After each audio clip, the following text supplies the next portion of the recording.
ओम श्री साई नाथाय नमः। आज का श्री साई संदेश।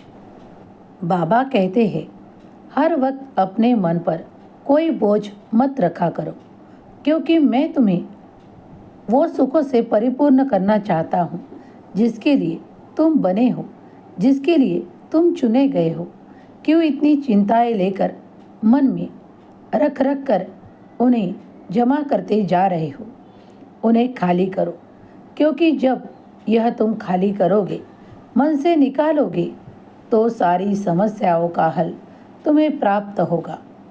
जीवन बड़ा सुखकर और आनंदित होगा जब तुम वहमों से बाहर आओगे।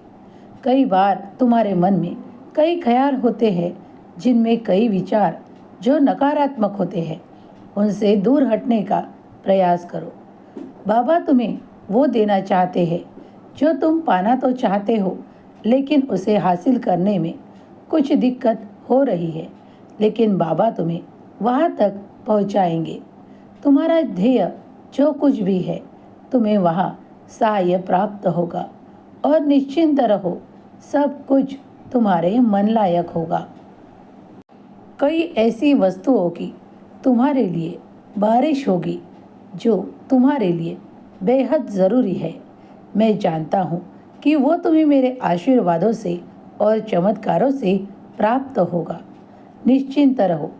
तुम्हें जो भी कोई कमी इस वक्त महसूस होती है, लगती है, तो उसे पूरा करने का ज़रिया और पूरा करने का आशीर्वाद भी मेरी ओर से ही आ रहा है। अगर तुम अपने परिवार को और अपने बच्चों को हमेशा खुश देखना चाहते हो, तो कई कामों का नियोजन बना लो, जिससे कभी भी तुम खुद या तुम्हारे घर वाले परेशान ना हो। कई कार्य ऐसे होते हैं जिनमें से कभी कोई कहता है मैं करूँगा, कोई कहता है ना करूँगा, तो उससे वाद विवाद निर्माण होकर घर में क्लेश का वातावरण बनता है, और यही क्लेश दिन भर तुम्हारे दिमाग को तुम्हारे कार्य में लगने नहीं देता। इसीलिए अपने कार्यों को अपने आपस में ही बांट लो और तय कर लो कि कौन क्या करेगा। इससे तुम्हें सुविधाजनक परिस्थिति निर्माण होगी और अस्त व्यस्तता भी नष्ट होगी, और तुम्हारा जीवन सुखकर होने में तुम्हें इसकी बड़ी सहायता होगी। बाबा हमेशा तुम्हारे लिए जो अच्छा है वही देते हैं।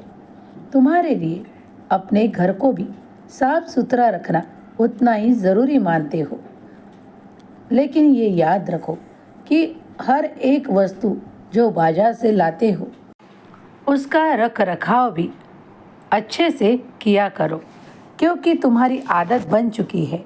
तुम्हारे पास बहुत सा धन भी है। तुम्हें जो लगता है वो खरीद खरीद कर लाते हो, लेकिन वो इतना सारा जमा हो चुका है कि अब उसे रखने में तुम्हें दिक्कत होती है। कुछ पीछे पड़ा है तो कुछ आगे।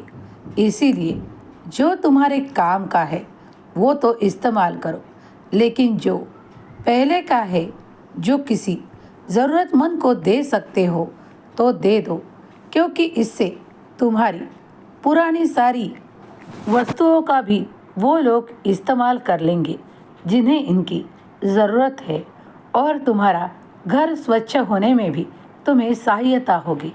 इसीलिए कहता हूँ, कम सामान रखो और कम इच्छाएं रखो, जिससे तुम्हारा दिल और भी ईश्वर की ओर बढ़ेगा। मन में हमेशा साई का नाम लिया करो। सब कुछ अच्छा होगा, सब कुछ शुभ होगा, तुम्हारा कल्याण होगा।